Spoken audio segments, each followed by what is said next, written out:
Hi, I'm Barbara Lamanna, and welcome to In the Kitchen with Barbara. Let me tell you a little bit about myself. I'm a CIA graduate. I've worked as a chef instructor for the past 13 years at New York Institute of Technology, and I'm currently the food director at Park Shore School and Day Camp. Today I'm going to teach you some quick, healthy, and economical recipes from my kitchen to yours. On today's show, I'll be making free-range chicken with a dry marinade. I'm using natural and organic ingredients that I had purchased at Sherry's, the Natural Food Market in Babylon, Long Island. I even found the wonderful free-range chicken there besides all these ingredients and all these spices as well. And I'm going to tell you a little bit about what free range means. Free range is when the chickens are allowed to roam free outside their coop. They are not fed hormones or any antibiotics of any kind versus the USDA government's other way of farm raising chickens. So it's definitely a healthy alternative to the diet, and it definitely tastes a little more like chicken. And how I'm going to start this out, what a dry rub is. A dry rub is a mixture of different spices. And it depends on your flavor and creativity. You can mix up any type of spice you like.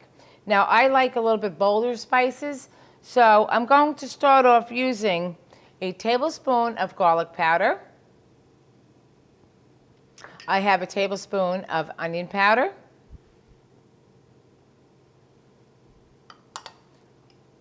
2 tablespoons of chipotle, ground chipotle, which is a dried pepper that has been smoked.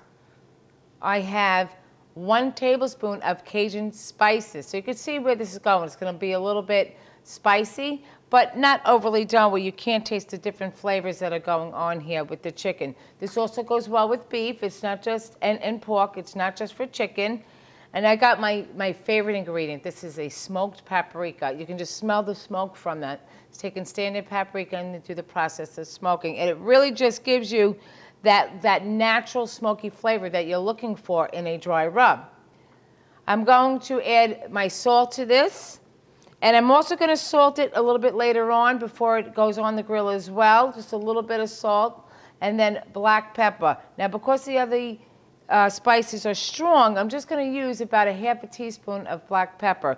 And you're just going to mix it around with your hands and give it a nice blend. And the reason they call it a rub is because you're literally going to rub the chicken or the beef, whatever you're making, with the spices so it gets really in here. Now, I took a free-range whole chicken and I cut it up. I took the thighs and the legs and the wings and I separated in one bowl, and I took the breast here and I put them in another and I de-skinned it, okay? Now this you can grill after it's dry rubbed, and here you could grill it or you can just place this on a roasting pan and roast it in your oven. All right, so I'm just going to add this on, mix it around, and you're going to add a lot to it, and you're just going to kind of rub this into the chicken itself, and you're going to let it sit. Now, chicken's different than beef. You do not need a 24-hour marinade. It's a versatile style meat. It's very tender, so really you only need 2-3 hours for a chicken to marinate. Beef is a little different. You need to pick it up, the marination, a little bit longer. Here I have the breast that I'm just going to add the dry rub to. Okay, now the breasts we know are far tenderer than the thigh and the legs. So here you don't even need to let this sit more than even 15 minutes because it's already tender. So you're not using this marinade as a tenderizer. You're using this marinade as a flavor agent. Now, marinades are used for 2 purposes. One is tenderizing, the second is flavor. There's really no other reason to it or any purpose. I'm just going to add the remaining spice over the top. Rub it in. You can wear gloves if you want, but you don't have to do with this. You can just wash your hands. You see everything's nice and coated, and I'm just going to let that rest for a little bit. And then I'm going to grill the chicken breast, and I can also roast my other parts of the chicken a little bit later, but this will be full of flavor, and it's just going to go wonderful for your guest. So now I'm going to prepare my free-range chicken that I had marinating for an hour with a dry rub, and I'm going to grill it today indoors.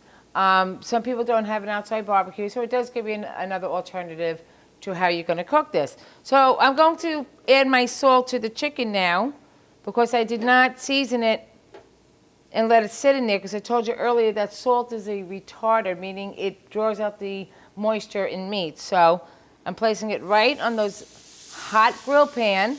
It's very important that whether it's a grill pan or a saute pan, be hot before your meat even goes on there. Because if it's not, the meat will stick to it. So whether it's a grill outside, indoors, or a saute pan, your pan always must be hot. Now, I'm using this nice healthy alternative of free-range chicken. So it's definitely going to taste a little bit more chickeny, as they say, because it's eaten a more natural type of diet. It has not been fed any type of antibiotics or any type of chemicals. It's all natural, gets to roam free outside its coop and eat naturally. Anyhow, I'm going to cook this about 2 minutes on each side. Okay, these have a nice bold Cajun flavoring to it. And I'm going to wait till I get these nice hot grill marks. So they're also known as hatch marks. And we're going to place them at 2 o'clock. That means 1 point of the chicken is at 2. And then when I pick it up, I will move it to 4 o'clock. So that will give that nice diamond effect to the chicken. And it gives it just a really wonderful appearance to the plate. Okay? Check chicken. I got nice marks. I'm going to move it on to the other side. Okay? And allow that to cook another minute or 2 on this side. When it's done, I will flip it over on the other side and finish cooking it. And you'll have a beautiful piece of grilled chicken too there. Now, chicken, again, is very versatile, so this can be served on top of a salad to complete a full meal, or make sandwiches. It really goes with anything. And any spice, any herb goes with chicken. Okay, we've got nice marks here. Looks nice and juicy. You want that caramelization of the spices. It smells beautiful in here with all the nice smoked paprika and the Cajun spices. And it's got nice moisture, you can see. And another key to chicken breast, when you're grilling, you don't want to also cut them too thin, because that also will stick to the grill. If you're going to call your butcher or you're going to pick it up yourself, you will make a medium cut. It's basically taking a chicken breast and cutting it in half long ways. And if it's too fat, you got to remember to add in that extra cooking time. Chicken must cook to 165 degrees internal temperature to protect yourself from getting any type of bacteria or salmonella. And so it's very important. If you're not sure, use a thermometer to check the internal cooking temperature. So what's wonderful is not just the chicken's free range and all natural, all the spices I used today on these chicken dry rub had all come from Sherry's as well. So it's wonderful to have this access to these wonderful spices and herbs out there that are all natural to really enhance the flavors of your food.